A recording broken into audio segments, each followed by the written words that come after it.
say a big thank you for everyone coming to the Maidstone Repair Cafe today and for joining us with the nature theme.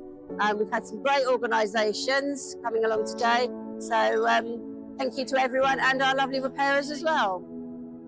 It's been great to see so many people bringing things to be repaired rather than thrown away. From electricals, small toys, household items, clocks and computer items.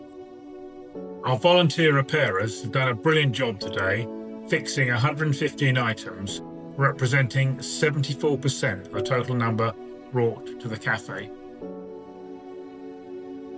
We're also really pleased to be welcoming so many local community groups who are working towards improving and protecting nature in Maidstone. From seed swapping, the scenic green trail round Maidstone, Save Oaken Wood, the Kent and Medway Resilience Forum, and Maidstone Borough Council's Nature Recovery Fund, there is so much going on locally. Today has been a great chance for residents to meet local groups, share ideas and find out how they can get involved.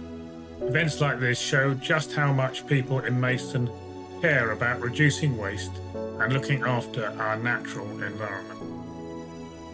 Thank you to everybody that's made this day possible, all the organisers, the volunteers, everybody that's come in. Thank you very much and see you next time, Saturday the 4th of April, 2026. The theme is sport and hope to see you then.